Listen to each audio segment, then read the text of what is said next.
Hello and welcome to another Israeli Frenemies, the only news show where true Israeli patriots from the right and from the left debate each other on the hot issues of the week. Hello, Ari Fold. How are you? How's Passover going? It was very good. I want to mention before we dive into the issues of this week, I want to mention one thing that happened this week that was very unique in my view. The struggle of the Palmach veterans. These are the people who in the pre-Israel struggle for independence and in the independence war fought against the Brits and then against the Arabs.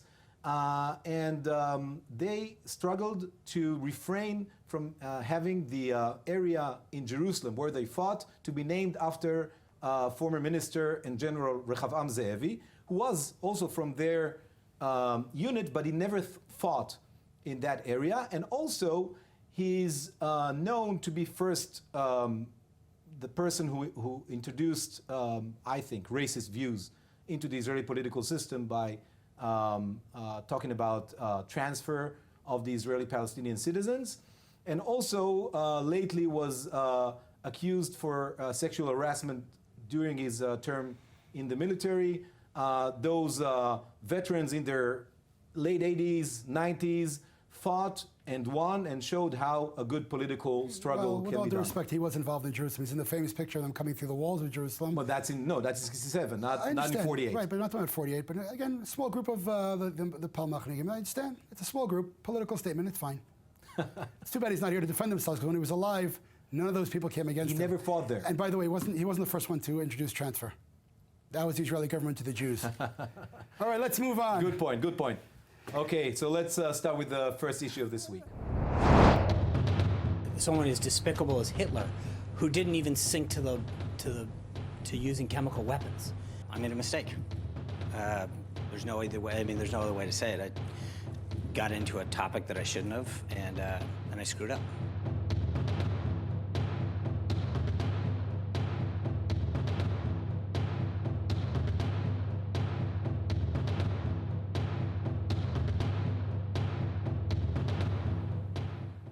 Sean Spicer getting himself some hot water this week as he opened his mouth and made a comparison between the Holocaust years and what is going on in Syria. The truth of the matter is there is some comparison with the slaughter that's going on, the genocide, but he made a small mistake saying that Hitler did not use chemical weapons when we all know that the gas chambers were a main part of his final solution against Jews and others.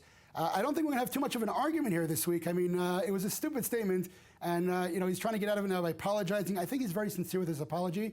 He was more trying to focus on the genocide that's going on in Syria, right, than he was trying to compare, the Holocaust. It was a very, very stupid statement. I'm happy that he came out right away to correct himself. I mean, that really, it was bad for everyone. I know, I agree. Although I should say that somehow this administration keeps finding itself in a mess with issues related to the Holocaust. This is, I think, the second or even third time. I mean, there was the statement. The presidential statement on the Holocaust International Memorial Day, which didn't mention the Jews in particular, when we all know that the Holocaust was mainly against the Jews. And I should also say that while, for instance, Chancellor Merkel of Germany condemned Spicer's remarks. He said, let me give you some education. He said, let me educate you. Right. By the way, the last time she did it was with Netanyahu on the Mufti. But Netanyahu himself and President Trump didn't say anything about these poor remarks. And I think the role of the Israeli Prime Minister, and he keeps taking this role of like a spokesperson for Israel and even the Jewish people, is to say, look, perhaps he made a mistake, I accept his apology, but things like that cannot be said with someone who's so high ranked. Right. I think the comment was so, innocent. Excuse me for using that word.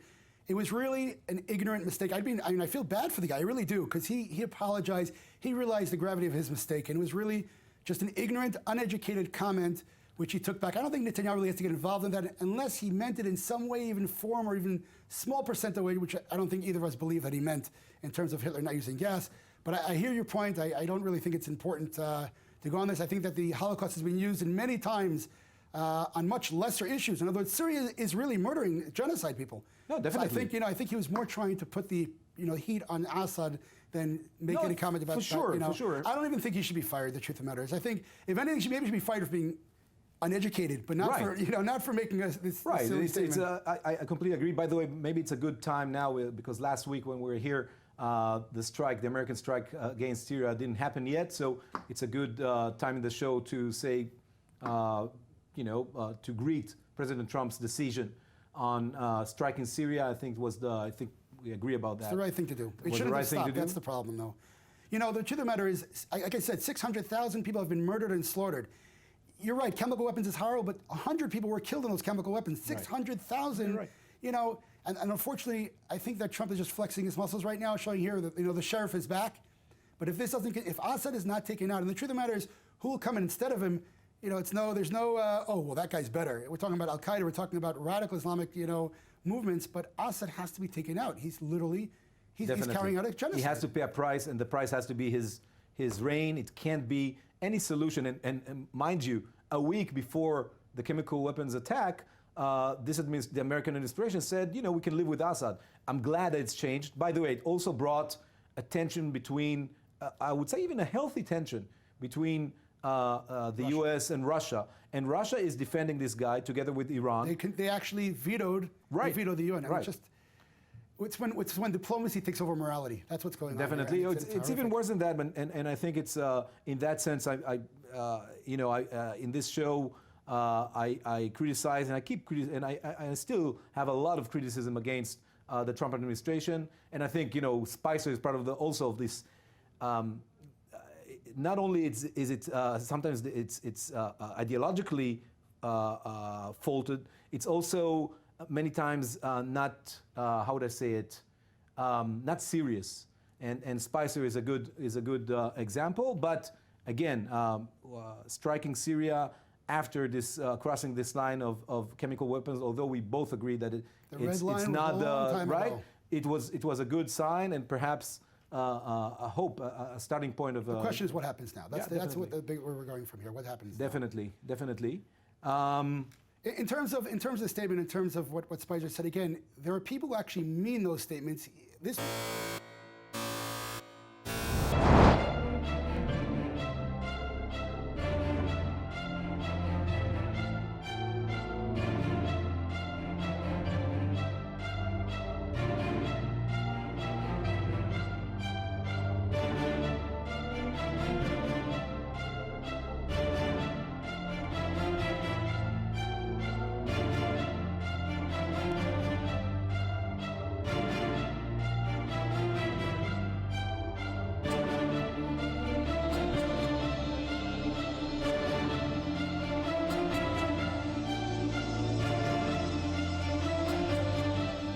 Okay, so the Haaretz newspaper. Haaretz is a liberal Israeli newspaper. Left wing. Left wing. Just say it. It's okay. Don't be embarrassed about it. I would say the equivalent of the New York Times in Israel. I'm not so sure. They actually made their agenda clear.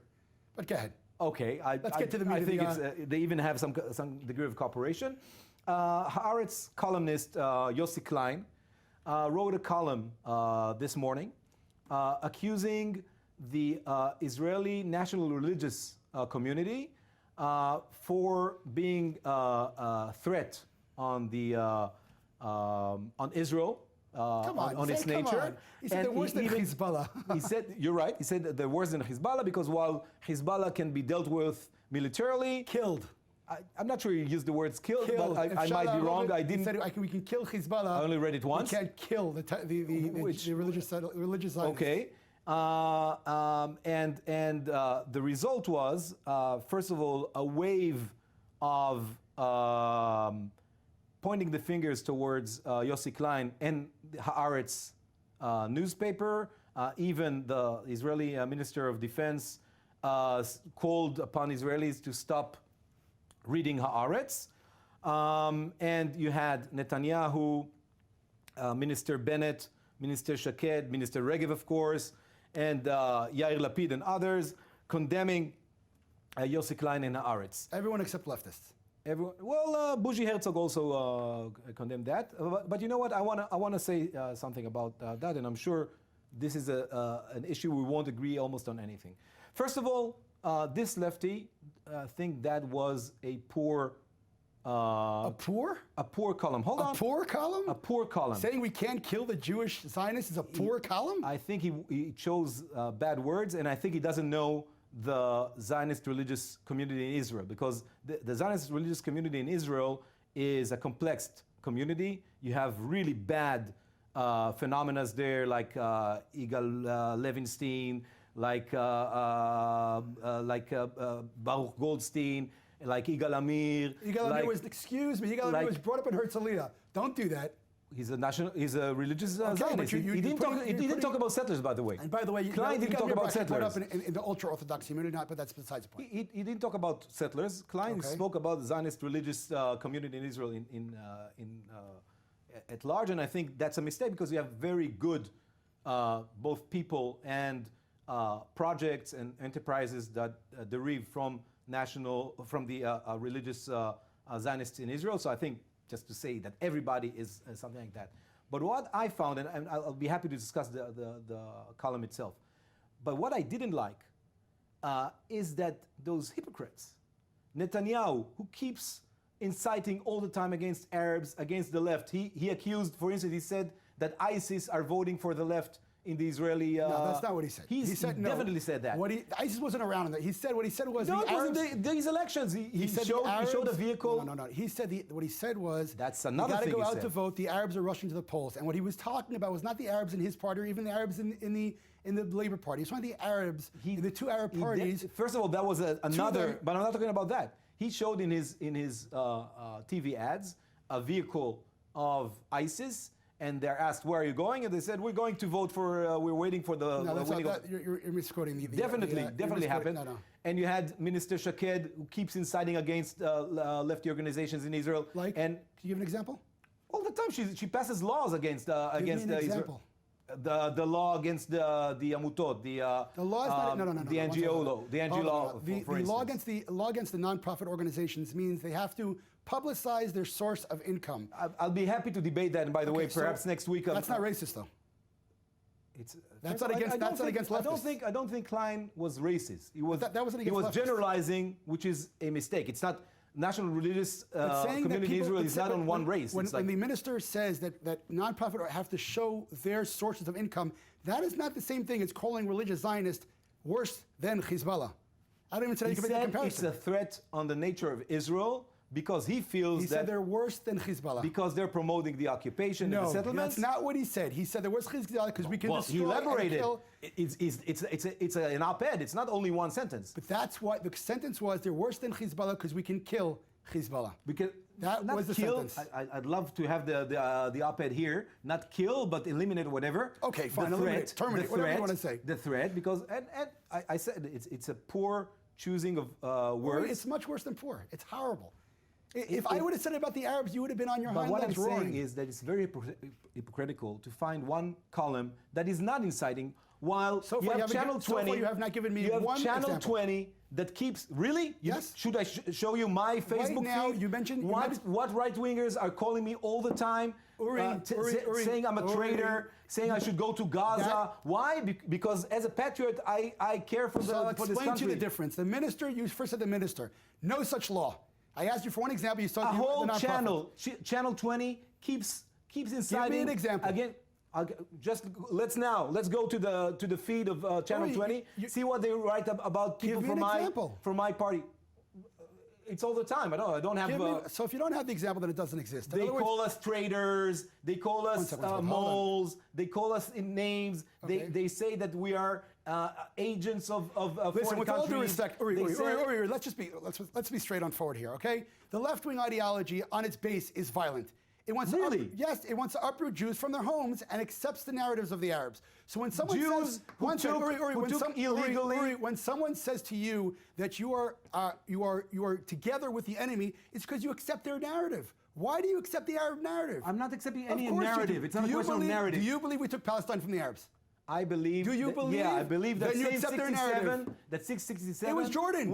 There is an occupation, an ongoing Jordan. occupation. It wasn't Palestine. You have 2.5 million people there with no rights. Uri, but we'll history. discuss this in the next issue. History. Did Israel occupy Palestine from the Arabs? Ari, Yes or no? let's not Yes or no? run away from the issue here. It's about this incitement. is exactly the issue. Who killed Rabin? Yigal Amir. What's the question? Who shot on people of Altalena? Who killed Emil? Who killed Emil Grinsweig? Yitzhak Rabin. The right wing in Israel is violent. But you know what? That was individuals. Inciting. The government of the left wing, Altalena, Rabin, and Ben Gurion shot on Jews on a ship. You're talking about individuals. That was the government. By the way, the government Irgun, of the left. I of course. The government of the left wants to uproot Jews The Irgun violently. killed Jews in the terrorist attacks. That's so why are you deflecting? That was not the government. You're going back to 48 now. The government, the ruling government, went to talking murder about now Jews. in 48, right? Went to murder We're Jews. talking about 48. Again, the left wing wants to uproot Jews violently from their homes. You It's have violent. a prime minister the entire left who wing incited ideology is violent. against, when he was the head of opposition, incited against Rabin. What did he say? What did he say? He said that. Excuse me. What did he say? I was there. What did he say? He said that he's dealing with murderers. No, he said a traitor. Is what he said. A traitor. Oh, Said, even and worse. the reason no, it's not. And he walked when behind him there was a coffin. No. I was there. That was in Bar Ilan.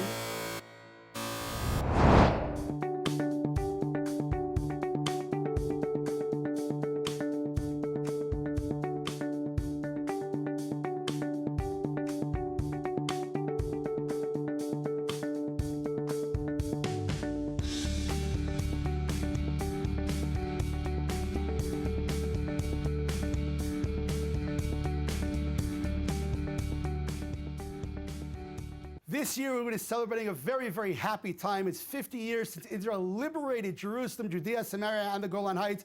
And the government of Israel is putting budget into the celebration of 50 years of liberating these lands. It is truly miraculous. You know, years ago, before we had Israel, the state of Israel, our forefathers, our grandparents, great-grandparents did not speak about Tel Aviv, although it's a very important city. They spoke about Hebron, and they spoke about Nablus, and they spoke about the Golan Heights, where the Tanaim, the people in the Mishnah and Talmud studies were there. They didn't speak about Haifa, they didn't speak about Tel Aviv, although again, very important cities.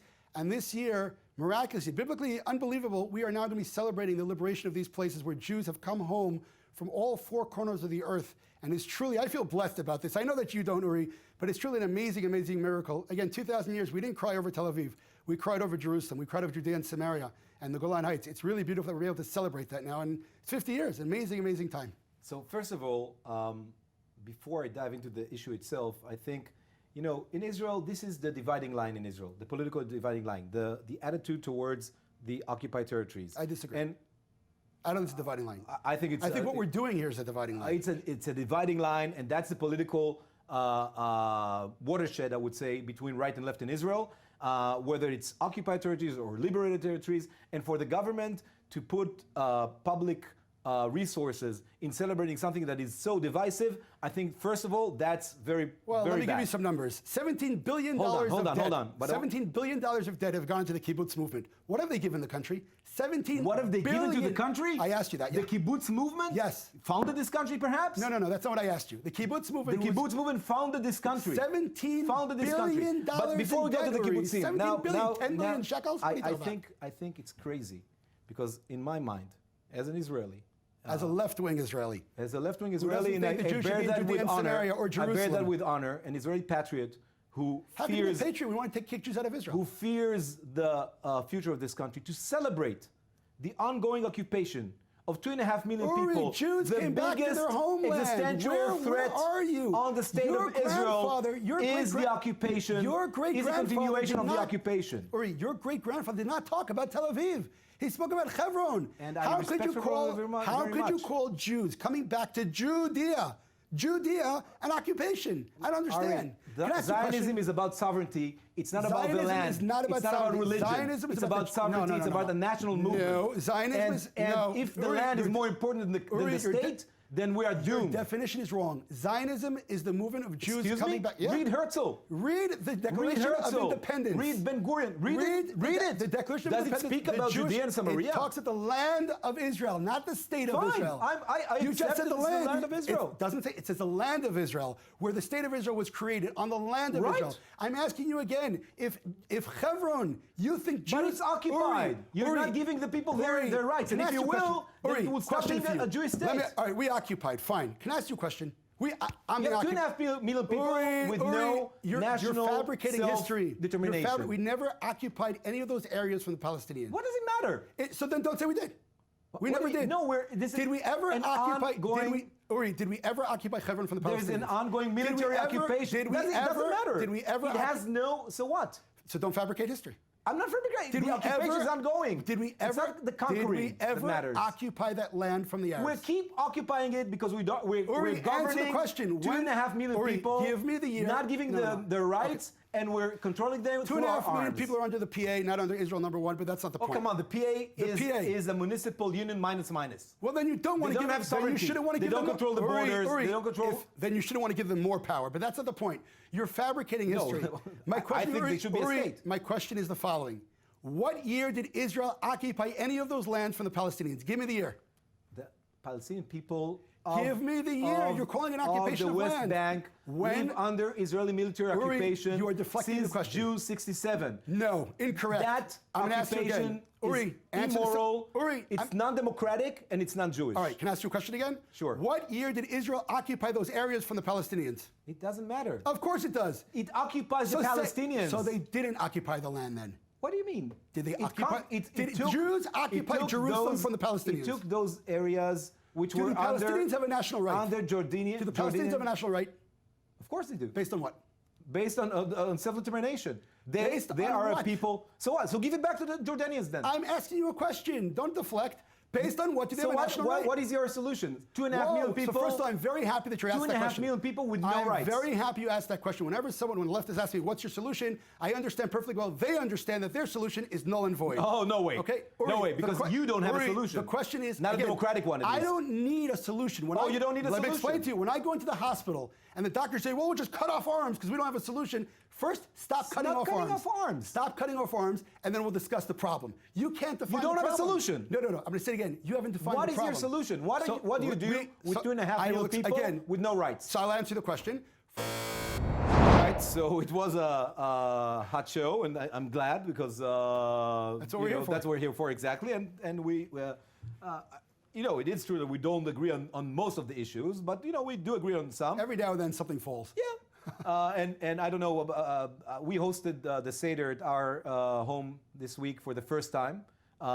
We felt a bit grown-ups because, for years it was with our parents, and now we are the hosts of the Seder. It went really well. We had 24 people with kids and everything. Was very happy. I loved it. I'll continue doing it. All right, well, certainly the holiday was a terrific time. The truth of the matter is this week was really, really special for me because one of the things that I run an organization called Standing Together, and all the soldiers that were not able to get out to the holiday, we brought the holiday to them. We have a huge, huge food truck. We went out to bases all over the country, gave out snacks and drinks.